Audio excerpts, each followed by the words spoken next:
Oh my gosh.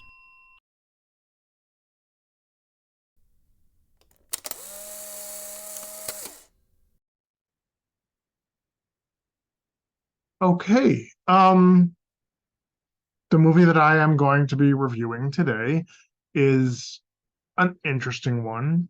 I have seen it before.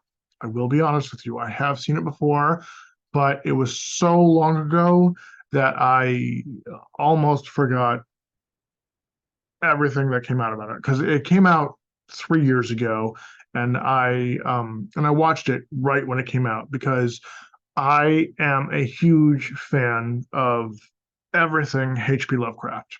That being said, we're going to get into what I need to discuss about certain writers. And this is going to be a long discussion. This video might be more about writers and artists more than it is about this film. And it might be a long video, so I apologize in the beginning. Okay, so H.P. Lovecraft is a controversial person. And so I'm at the point in my life, I'm at a crux in my life where I am wondering like how to segregate the artist from their controversies. For example, the last thing that I own from J.K. Rowling, or at least something that was created from her works, is this.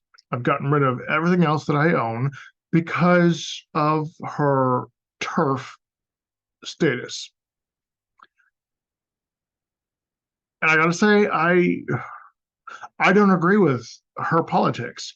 However, growing up with works, her works are largely accepting. Um, it's all about like loving each other, accepting each other, and then to have her on her Twitter, now X feed, go against that. And I agree that people are allowed to say what they're allowed to say, freedom of speech. However, if your speech is largely against a lot of my friends and family, then I gotta say, you can say it. I don't have to like it. And that's a huge issue with me because I grew up, and this is where it's going to go on a little bit of a tangent, so I apologize. I I grew up with some of the best TV families um, that they taught me my morals. They taught me how to love and support each other. And I'm talking about the big three from like the late 80s and throughout the 90s. And it breaks my heart to say that I cannot abide by their personal politics. Now, again, I agree that in politics and in life, you're allowed to have a difference of opinion unless you're oppressive to people like me or people that I love. And I'm talking about the big three. Let's go chronologically, I think. Bill Cosby. I watched several of his TV shows over the years because there wasn't just one. I think there was three uh different Bill Cosby shows. And you just and then Madeline Kahn in one of them as the next door neighbor, uh brilliant. I'm kind of glad she passed away before everything about Bill Cosby came out, because I'm sure she would be mortified. But I'm getting ahead of myself. Bill Cosby uh, taught me how to love family, how to like support one another, the difference between right and wrong, and just family morals, because I didn't really have a strong family growing up. And let's go into the next one. Roseanne. Wow, was she a disappointment? And uh, I grew up going like, oh my God, I wish she was my aunt. I wish like I was related to her, because um, there's an episode in my head right off the bat where DJ, I think his name was DJ, the son, um, wanted to be a female witch for Halloween, and there was some contention about it. And then they ended up going to like a Hell House sort of thing, and then like they stood up for him, and it was great. It was wonderful. And then also, Roseanne was like one of the first TV shows that introduced gay characters long before Will and Grace. And then to have her, Roseanne, uh, be a racist and a Trump supporter later on, and I'm just like, did you get hit in the head at some point and like completely change who you were, or were the writers much better people than you were, even though it was your based on your comedic stylings? Like, she was a huge disappointment. I want to say the biggest disappointment, because Bill Cosby being a rapist was a huge disappointment. Now let's go on to the next one. Tim the Toolman Taylor, aka Tim Allen. Oh my God. Um, who I would have loved to have spent like holidays with his family. Granted, we all knew that Jill and Wilson were the moral compass for this show, and Tim was just a bumbling idiot who constantly messed things up. But since it was his show, you gotta think that he was in charge of where the show was going, and what the morality of the show was, and also the fact that Tim Allen was the Santa Claus. Like, to be honest with you, when my family largely dispersed at a young age, and we saw this movie in theaters, my mother, my brother, my twin brother, and I, we started doing the Denny's Christmas dinner thing, because my mom didn't want to cook a whole lot for just the three of us. So the Denny's thing is what we did, and we took it from the Tim Allen Santa Claus movie. Um, and also he was Buzz Lightyear, the original Buzz Lightyear. And so it broke my heart to find out of his political leanings. And again, you were allowed you were allowed to have your political beliefs or whatever. But if you're oppressive, and if you're like shitting on my friends and my family and myself, then sorry, not sorry, fuck you. And I bring all of that up because H.P. Lovecraft was a notorious racist. Like,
He even has a creature in his mythos that, if I'm not mistaken, is largely based on the N word, and that's not okay. That's not okay at all. And you could say, hey, it was the 40s or before, and okay, I get that. But at the same time, you could sit there and say, hey, Hitler was awful, but it was the 40s. No, Hitler was awful. We all need to agree, ceremoniously agree. Hitler was awful, and racism is awful, transphobia is awful, uh, queer bashing, being anti civil rights, anti equality, it's all awful. End of the story. Okay, so let's get into that's the longest intro I've ever done. Let's get into Color Out of Space, which is an H.P. Lovecraft short story. And it was largely an entertaining film. I have seen it before. I saw it when it first came out. It was so weird that I actually think that I forgot most of it, because watching it this time, I'm like, it was almost like watching it for the first time ever. And it is about some sort of space anomaly crash landing in their backyard. And there are references all throughout sci-fi movies since this story that I feel were heavily influenced by H.P. Lovecraft. For example, there's a scene with the alpacas, and I don't want to give too much away, but there's a scene with the alpacas that seem like it's straight out of like the Thing. John Carpenter's The Thing, and these alpacas in the barn. I feel like that is a direct reference. Um, Yeah, Nicolas Cage was the worst thing. I said that earlier, I think. Nicolas Cage was the worst thing to come out of this film. His acting was awful. Um, anyway, regardless, it is one of the best H.P. Lovecraft films because I've seen quite a few. And H.P. Lovecraft doesn't really translate onto the big screen or even the small screen very well. It's all about madness. It's all about like things you can't understand and you can't describe or explain. This film does it well.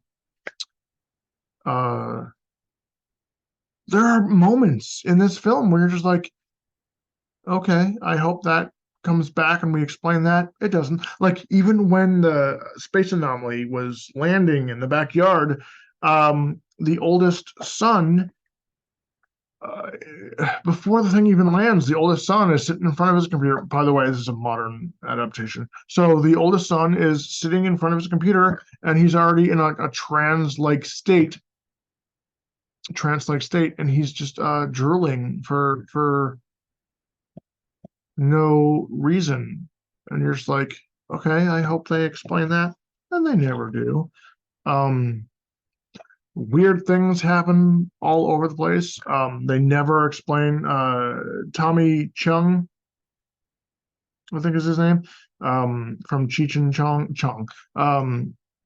Shows up. He's a minor character in this film. They never really explain what happens to him. He's just a side character who's just a fun little character on the side, and then they come back and he's already been affected largely by this entity, and his story wraps up very quickly, and you're like, they never explain it. Anyway, I would suggest seeing this film. I'm teetering on this, but also here on this film. So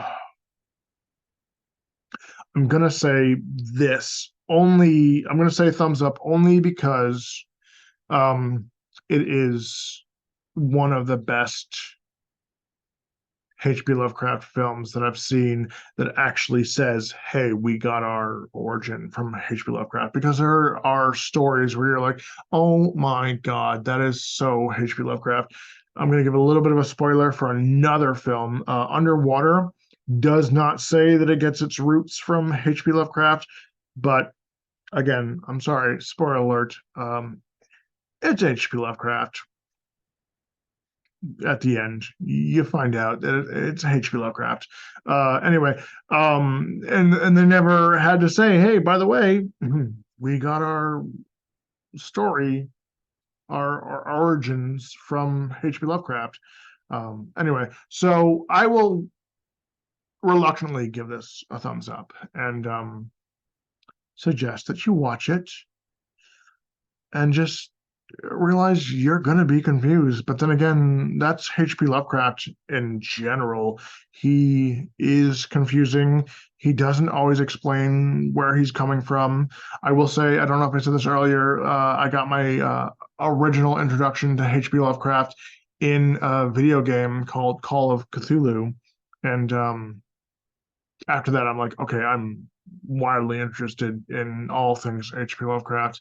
But a lot of his stories should be hit or miss, and most of them are miss. This one is more of a hit. Anyway, I have rambled on. This is probably like a 20-minute video. I have rambled on long enough. I hope you give it a good watch. If there's a better H.P. Lovecraft film than this, and I know about the TV show, some episodes are great, some episodes were not great. But if there's another H.P. Lovecraft film that you like, let me know in the comments below. Make sure that you like, share, subscribe, comment, all that stuff. Anyway, we have Gabe and I. Gabe is going to hate that I talked smack about his Nicolas Cage, but Nicolas Cage has always been hit or miss for me, and this one was, I'm sorry, a huge miss. Some of his acting, I was like, really?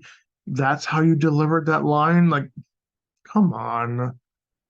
Anyway, so I'm very interested in what Gabe will eventually say. I've been trying to get Gabe to watch this film for like 2 months. So I'm very interested to see what he's going to say about this film. We did promise at the beginning of this month that we were going to do like Christmas horror films. He and I are about to do a double feature of Violent Night, which came out a year or two ago, and The Fat Man with Mel Gibson, which also came out a year or two ago. And they're similar enough that we're going to do them as a double feature. So make sure you subscribe so you can see that. Anyway, thank you so much for watching this video. Probably a two-parter. Love you. Like, share, comment, subscribe, and take care of yourself. I hope you had, if you're here in the States, I hope you had a wonderful Thanksgiving. If you're not here in the States, I hope you had a wonderful week. All right. Take care of yourself.